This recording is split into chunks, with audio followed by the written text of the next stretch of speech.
Glovebox Live's Nick John interviews blues rock band Catfish.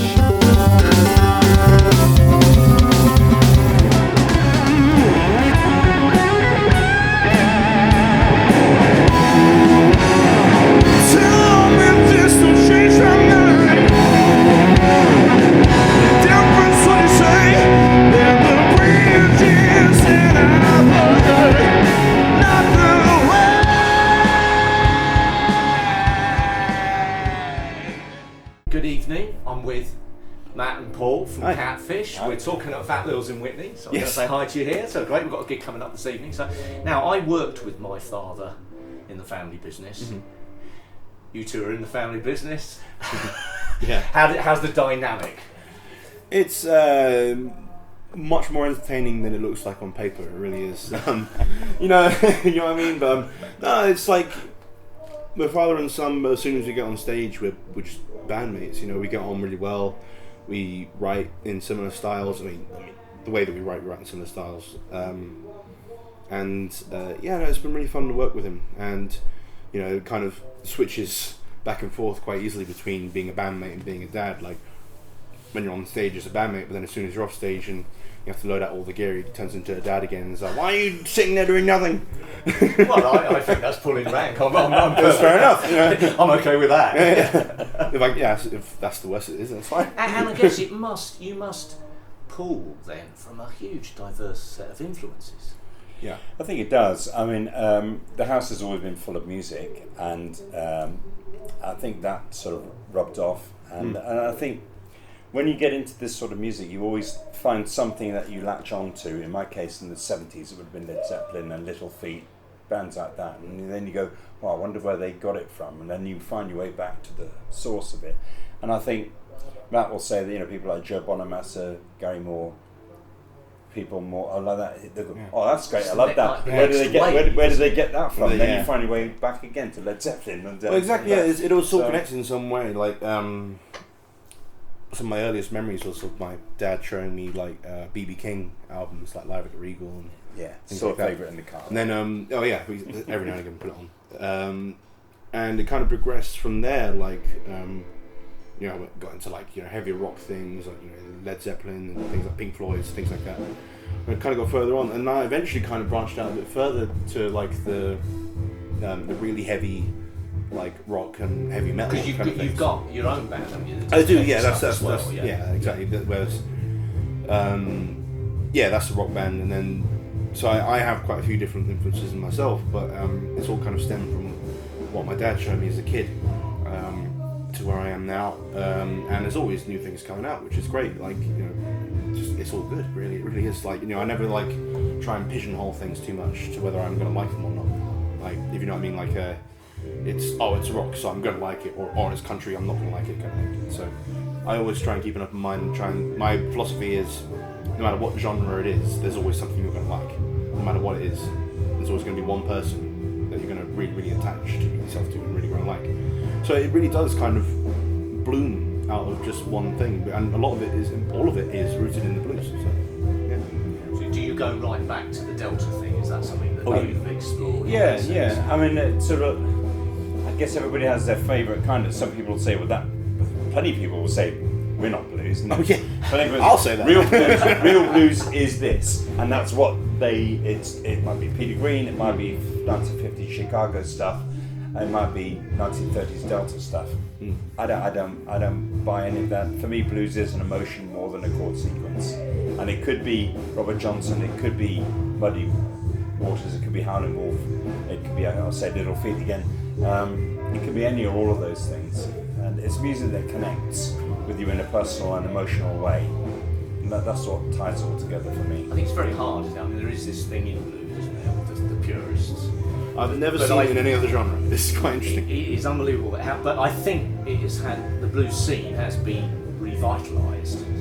And one question I was going to ask you was, you know, how do you, with so many new acts coming through and things, how do you sort of put your own stamp on things? But I think this is interesting, that this idea of purism and things, I mean, we've gone beyond that now anyway. I think you have to, because I can't write songs about King Cotton or my father being a slave. I can't write. That's not my experience. Yeah. That music touches me, but I can't stand up and sing that. And plenty of people do, and I'm not going to knock anybody for doing what they feel like doing. But for me, I have to write for my own experience, and Matt will probably say the same as well. Oh yeah, absolutely. Like, you can't exactly say if Dad wrote the Exeter Blues, wouldn't quite really be quite that catchy a song, I have to admit. But yeah, you have to write from your own experiences, and you have to write what you want to write.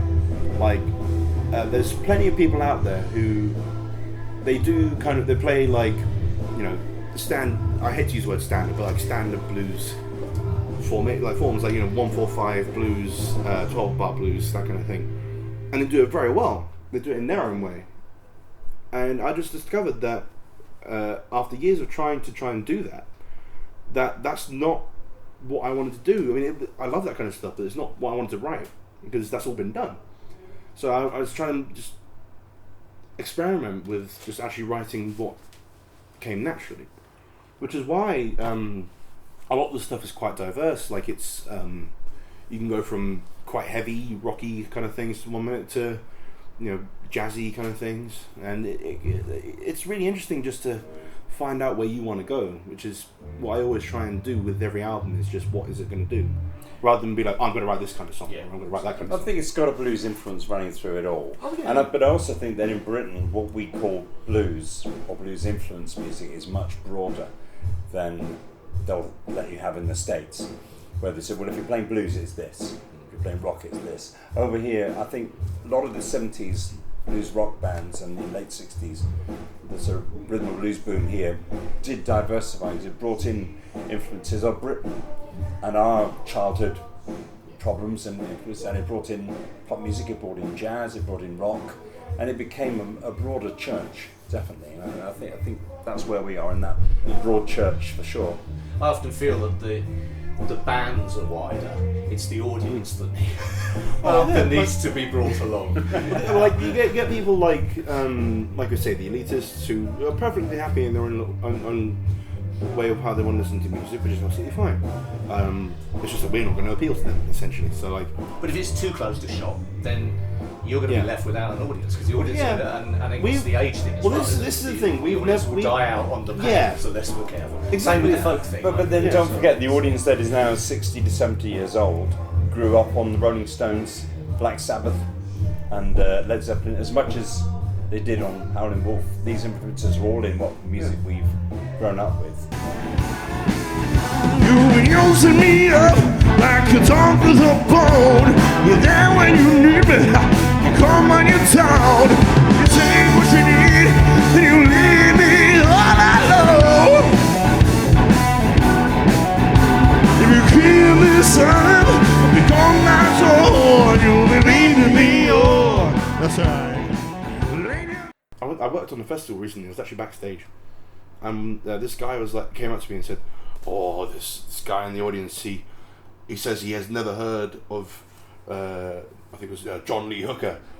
He's fake fans. It's not even disgraceful and that kind of thing." I was like, "Dude, go and show him a John Lee Hooker record." Imagine how exciting it would be to come across John Lee Hooker records. And Yeah, exactly. Yeah, that'd be great. I'd love to go do that again. Well, I think that's right. I think if you're into music, there is always something round the corner. Yeah, there is always something new, something interesting that you just go, wow. I'd hate to think and it that can forward or backward. I'd hate to think that everything had already been done. Yeah. Oh yeah, absolutely. Yeah. Have you got your own label? Do you do your own label? We do it all ourselves. So we're in the band. Fiona, my wife, Matt's mum, manages the band. Drummer's wife, Kim, does the merch. So it is a family business. We've been very slow, if you like, in building because we wanted to make sure whatever step we take next time, we own it. We own all our own records. Make them ourselves, record them ourselves. We own the music, they're in the publishing. We're not in debt, we don't owe anybody a penny.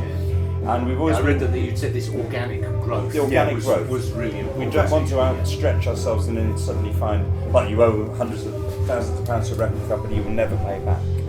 Because I keep telling people, we've got a record deal. I say, guys, that's a loan.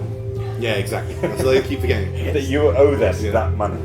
And so we've been very careful so far. I actually, I wrote a song on this matter. It's actually it's on the new record, Burning Bridges, out now. So buy it in the stores. Called Soulbreaker, and it's actually about. I knew quite a few musician friends of mine who could have quite easily made it in the industry, but they got waylaid by dodgy contracts and people trying to take advantage of them, exploiting them, and that kind of thing. So it's kind of taken all the way back to square one, and that song is actually about those kind of people who tend to be your label, your managers, and all that kind of stuff, your booking agents, things like that, PR people, who will try and get a little piece of the pie and then kind of try and get as much as they can out of you and then kind of go their own way. So I'm not against all that kind of thing, but I just wanted to. We've always wanted to make sure we're doing the right thing first, rather than kind of like blindly signing things. And things. We've had people come up and offer us, contracts and offer us to sign us to their label and things like that, and it just never felt right. And when it does feel right, we probably never say never to any of that. Yeah, absolutely. If the right deal comes along, we'll definitely consider it. But there is so much now with the world as it is. Yeah. And a good cottage industry approach can you've got the tools there, you can it's become a lot easier now. You can promote them, provided you can record your act, because in many ways the music industry is broken. And a big advance isn't going to be big like the old days, is it? Not. I mean, if you're a young pop musician, it might be slightly different. The labels that seem to be successfully making Spotify work for them. If you're in any grassroots or music scene which isn't that popular, it seems to be harder. And you probably are going to have to be for a long time working there as an independent and making your own way. Exactly, yeah. I mean, Chantal McGregor said to me, she said, "Why would I pay somebody else to do something that I can do myself?" Yeah. Well, that's the mentality that we do, really. I mean, she works really hard. Yeah, she accepts that. But absolutely, she hasn't got the money. That's the to thing, pay really. her. It's like you can do it yourself, but it's a lot of work, and it just depends on whether you're prepared to do that work. I mean, obviously, we all do it together. Obviously we've got Fiona helping us out, and we all kind of try and. Yeah, well, Chantal does too with Mum and Dad. Exactly, Chantal has Mum and Dad working. Bank of Dad, as she calls it.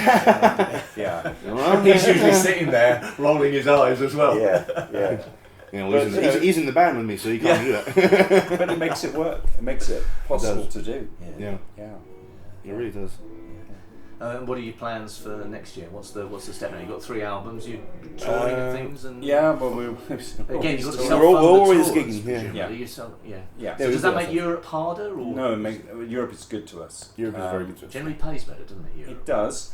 But also more people come out to shows. And it's more catered for, not just for us, but for people who actually go out to see live music. It's a lot easier to find things out there. You know what I mean? Like there's almost. In a way, like for instance, every time we play London, for instance, I always find that there's almost too much going on. In the sense that everyone's got a gig and everyone's trying to get a gig. And there's only so many people that can go to them and things like that. So, but generally, whenever we played in like the centre of London, we've only had a handful of people in there. Whereas if you go into the middle of nowhere, sometimes that's all they talk about for the last week and they're so excited about it and things like that. But yeah, no, it's just doing it yourself really. And like, it is hard, but on the long run, it's actually quite worth it because then you can look back at it and kind of see what you've done. But we have an agent in Germany and one in Holland and Belgium. So this is obviously they know the venues and they know the festival circuit. So that's the opening part of it. But we find the audience is amazingly receptive and you're very well looked after. Wait to see what effect any Brexit thing might have on that. But dreaded B word. Again, at the grassroots level, it's going to become a lot more bureaucratic and a lot harder. But you may have visas and all that may have to be done. Hopefully that might. It'll be very, very complex. Maybe first time, but hopefully then you'll have all the paperwork. It may not come to any of that, of course. Who knows yet? But we've got to think about it. But we love it all. We just come back from Germany and Holland and had a nice time. We're back there in April, I want to say. And off to Czech Republic next month. Excellent, But you've got to go where the work is at the end. So, and if you don't have to, I mean, people like Ian Siegel, maybe they tour the UK once a year anyway, so they don't actually have to live here to do that. No. They'd be staying in a hotel anyway, and they can come in on EasyJet from Yeah, it's just flipping the Amsterdam, coin, yeah, isn't it, and really? do it, Yeah. you know, so yeah. That's great. That's good. Well, thank you very much, guys. Pleasure. Much appreciated. I appreciate it. Thank you. Thank you very much.